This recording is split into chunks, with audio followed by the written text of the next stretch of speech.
You know, get down. Like 29 cops had me and they sat me down.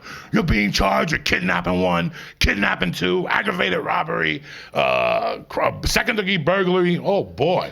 And some other fucking stupid fucking felony. And I'm like, kidnapping? I didn't kidnap nobody. So at that point, I was so coked up and so delusional that I was going in there with the superhero defense. What are you talking about? I took the coke off the streets.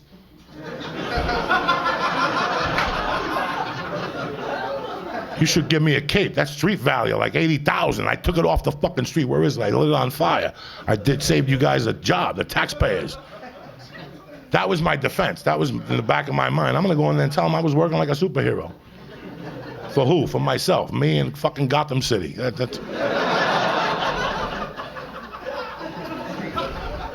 I swear to God, guys, that was the original defense I had. So they sit me down, they ask me if they want to talk to me, and I'm like, sure, I'll talk to you. You waive the attorney? I go, yeah, fuck the attorney. Then they start telling me that I was involved in the killing of some fucking guy, and that I kidnapped some other guy, and I'm like, whoa, what's kidnapping? I never called nobody in my life and asked for a ransom. And they're like, kidnapping is when you take somebody from one room into another room against their will. So next time you take your girlfriend and go, get in there, I'm gonna fuck you in the ass. That's kidnapping if you really get down to it, you know what I'm saying? Don't find out after the fact. That's a motherfucker in the jail cell. What are you here for? I pushed my girlfriend in the other room. I told her I was gonna fuck her in the ass, kidnapping. You gotta be careful, you gotta pay attention. There's loopholes in this motherfucker. The forefathers knew what they were doing. So they're just throwing this shit at me, and I'm just talking about fucking the Kennedy assassination. I don't know what you're talking about. Were you there? And I'm trying to fucking direct them, so I'm not there anywhere. Nothing. Like, do you know him? I met him at very, what's that word? Subtle. I was very like, and they go, fuck it. You got $50,000 bail, cash, because you don't know nobody out here. Plus all these charges, get in there. And they sat me in there for a fucking month. A month. But it was great. It was Boulder County Jail. You ain't never been to jail until you've been to Boulder County. They let you keep your clothes. They give you cigarettes. You can stay up till 2. They got cable TV, carpeting. Are you fucking kidding me? Homeless people would go to Boulder and break a window just to go to jail in the winter. Croissants, fucking therapy, massages, candles, rock, yoga. Come on now, that's a fucking summer camp for some motherfuckers.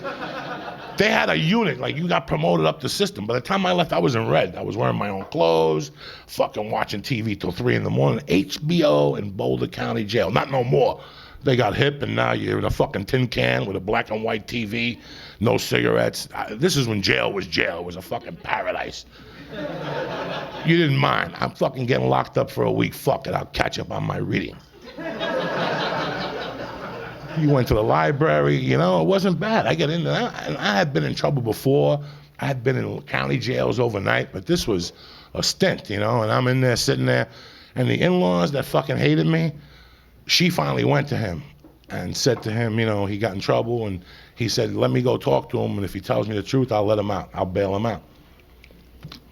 The father came, bailed me out. I told him the truth, what happened. He bailed me out, and we became the best of fucking friends, but I still had this thing hanging over me. So a week after I get out, like a month later, they say to me, all right, your first deal is 12 fucking years. And it's violent, so you're gonna do 12 fucking years. So my first attorney's name was Sonny. He was a good guy, but he was basically the DA's puppet. So when he came to me and told me 12 fucking years, I was like, you're fucking crazy. My mother and all the gangsters in my hometown had a lawyer in Jersey City called Sam. I remember being a kid with my mother and going there. My mother was a bookmaker. And he was plain and simple, another old school Jew. Yarmulke, diamonds, the whole fucking thing. No shirt on, eating a fucking pastrami sandwich. That's how rich he was. Mustard on his face, he didn't give a fuck, you know what I'm saying? He would give you like a Jew menu. Here you go, this is the deal, all right? You got caught for bookmaking 2, it's 2 to 4 years. I can get you out for a year, it's gonna cost you $200,000. 6 months gonna cost you $50,000 and whatever, and he just break it down for you. Probation's gonna cost you $200,000. He just break a menu down. Thank you for coming, think about it, get back to me in 30 days. There was no nothing. He knew the judges, he knew the fucking DAs, so I called him first. It cost $1,500 just to talk to him on the fucking phone. You know, I'm like, are you fucking kidding me? All the money my mother gave you all those years, cocksucker. So I call him up and he's like, this is what you gotta do. You're in Boulder, those are white people. I can't show up there. It'll cost you $2 million for me to show up there. Those are white people, we'll scare them. He goes, you gotta get yourself a white gangster. He goes, go see this guy at the Boulder Law School. He's a good friend of mine. His name is James, Mexican dude. I paid like $1,000 to talk to this guy. This guy just broke it down for me. He goes, dog, there was a machine gun involved. You're doing time. You're doing time. So if the witness disappears, no matter what plans you may have, you're doing time. Because the DA will take it over. So if you make the witness, because my plan was to make the witness disappear. So he couldn't testify, but they didn't give a fuck. The guys, Tidwell had already rolled. He was in jail, his bail was higher than mine, and he mysteriously got let out on a bail thing. Because when they took him to Jefferson County, he owed $18 on some ticket. He paid the $18 and they let him out on a clerical error. So here I am hanging out there fighting for myself. And they're coming to me. And I remember I got into it Sunday one day. I'm like, are you fucking crazy, 12 years? And I was just stalling because Sam told me to stall. Maybe the victim will just disappear on his own. He won't testify. Stall this motherfucker. Pay the attorney to stall it. Make people forget their memory, all this shit. It's in your defense. So he goes, take that attorney, wait before the preliminary hearing and fire him. And that's another fucking 2 months. Then you decide on an attorney and that's another 2 months. He goes, you'll milk this motherfucker. So James was the one that sat me down and told me, you're gonna do time no matter what. So if you pay $100,000, you're gonna do time, or if you pay $50, you're gonna do time. So just do the time. Find yourself a medium attorney, go in there with a white dude. And he gave me this guy, his name was Sam. And when he would answer the phone, he'd go, hello, this is Sam. And when I went to see him, he had a bow tie and a little fucking Elvis pomp. I'm like, oh no. And the guy's like, here, give me 15 fucking grand. And I'll do everything I can. This guy was a bad motherfucker. He wasn't even Jewish, but he was like in the circle. Like he was an honorary Jew. When he dies, he's going right to that kingdom because he had that fucking, and he would tell me how he called the DA a cunt. I'm getting you. And this guy got me for $15,000. He got me down to second-degree burglary and accessory to a felony. And they were both nonviolent. He was a genius. He goes, we're fighting for nonviolence. You have no other violence in your past. I'll fucking erase this. I'll erase this. This guy went to fucking work. You know, but then I had to go to a probation thing where the probation interviews you. And I went in there with that attitude, guys. This is where the other end of the story comes in. In the beginning, I told you motherfuckers that there was something good about it and there was something bad about it. The bad thing about it was this poor kid, what I put Vela through that day. He was tied up for 8 hours in the trunk of a car, hungry. You know what I'm saying? But he knew the fucking rules. He knew what was gonna happen. You all know once you cross that line. That's why I always tell people, before you cross that line, know exactly what the fuck you're getting yourself into. Because it's different waters. And I was a fucking evil shark at that. I was the shark from Jaws at that time. I would fucking eat you alive. It was just in my blood. I was angry. I wanted to take down people. I wanted to ruin other people's fucking days. That's what happens when you have a fucking miserable life and you're sad and I just wanted to fucking ice somebody. So I walked into this probation office and I walked in there with the superhero defense. I didn't do dick. This lady looked at me, she goes, because I worked this thing. I went to Jersey and I called all my fucking friends. I said, I need letters sent to the judge. Thousands of them. They got me letters from people I didn't even fucking know. Judges, politicians. Joey Diaz is a character. He's great. I didn't even know these fucking people. Priests. This fucking lady had boxes of letters from people. She's like, it hurts because the motivation is when you go in front of a judge, every one of those people knows 250 people. So the more letters the judge gets, the more people you fucking know. He's gonna think twice about fucking condemning you because he wants a political fucking career. So the more letters that people pitch in, he gets scared. When you die, you get 250 fucking mass cards because that's the average of what you know. So that's the way they think. They look at all those letters and they go, we can't fucking prosecute this guy.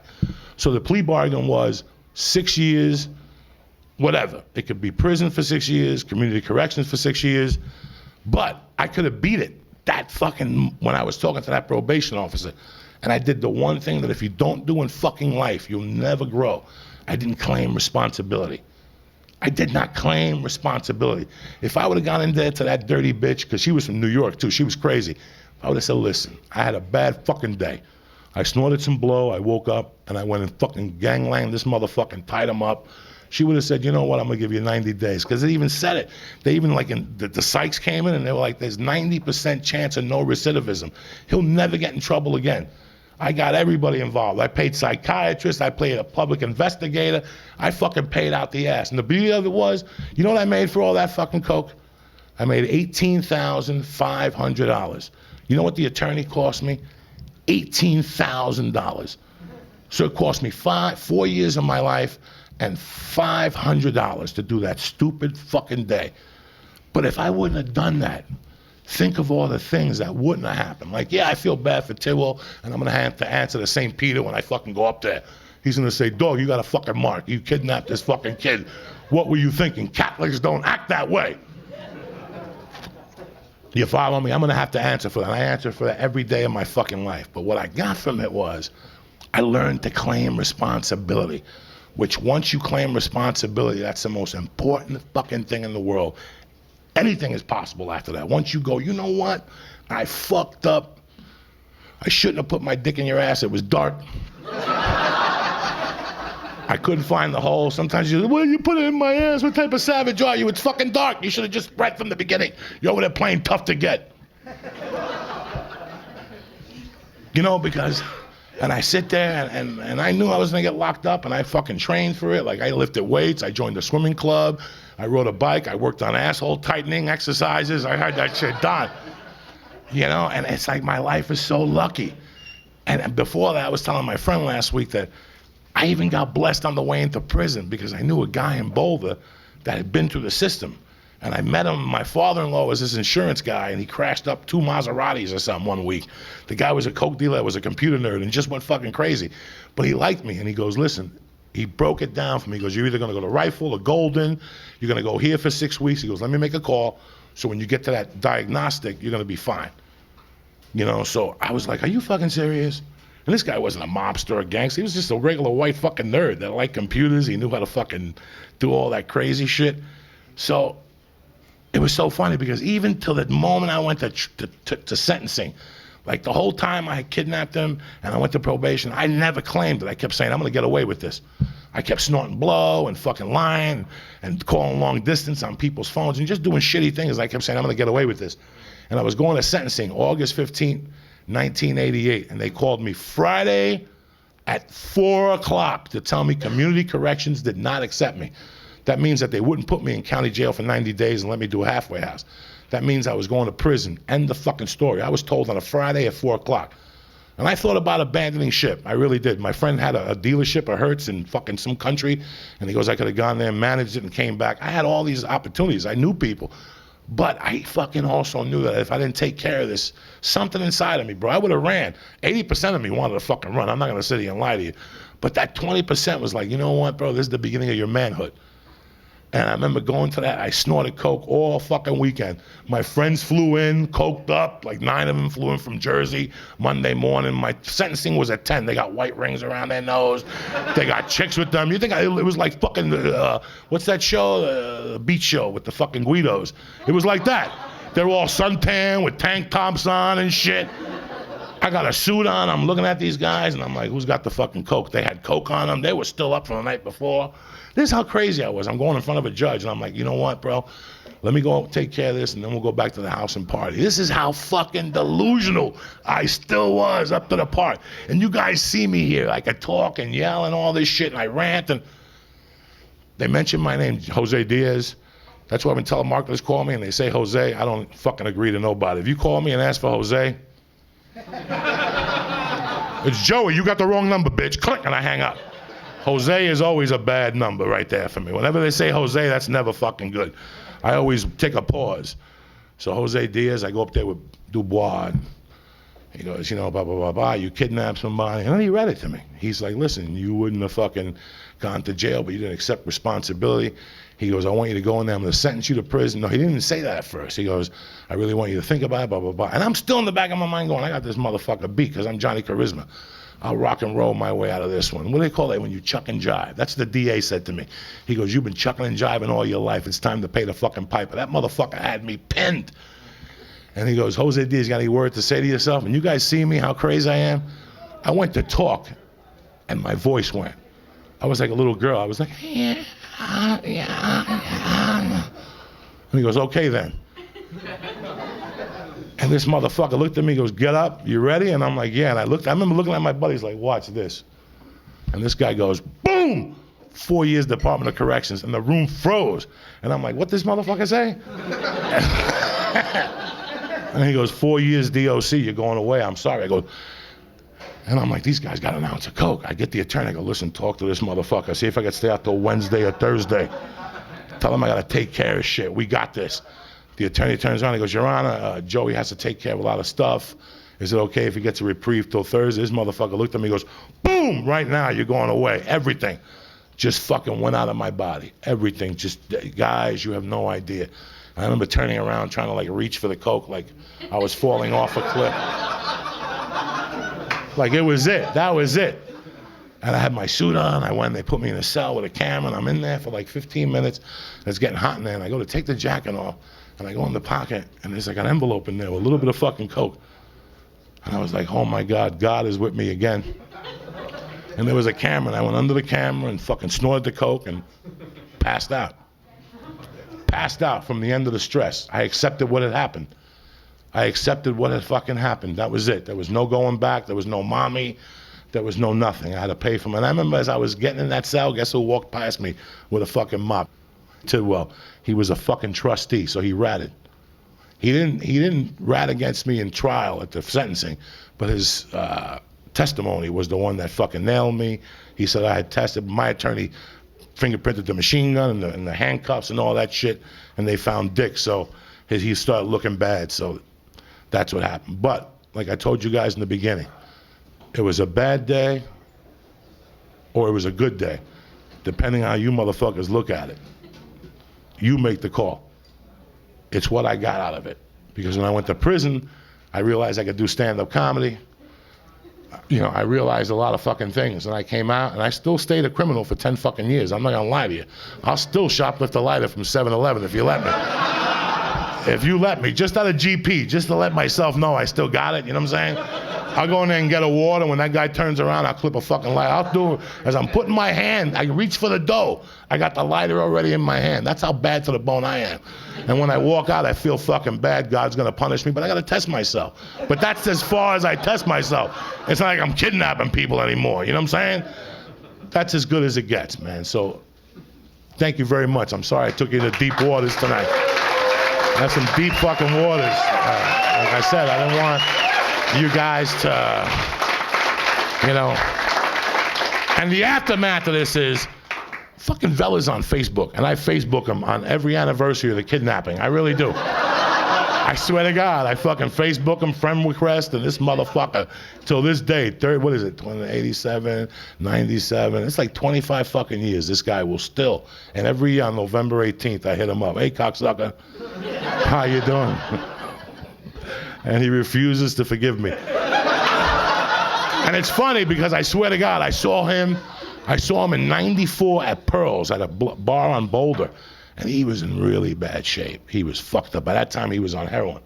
And his face was all fucked up, and he saw me, and he came up to me and hugged me. He's like, it was a bad day, dog. I even bought coke from him that night.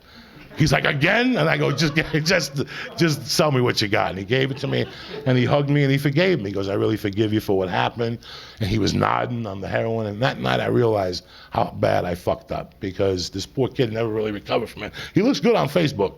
I look at his pictures and shit. He looks healthy, so I'm happy that he changed his life. And it's not funny. It really isn't a funny story, but I had to make it funny for me to live with it, because it's the dumbest fucking thing I've ever heard in my life. If you told me I did that 20 years ago, I would say, no, I didn't. I never, ever really, and I really thought I was gonna get away with it. I really thought I was Tony Montana. That's the fucking scary thing of this, man. So, thank you very much for coming. Any questions you guys want to answer? It's nothing. You're as mummified as I am. I hate saying the story. I'll see you guys outside.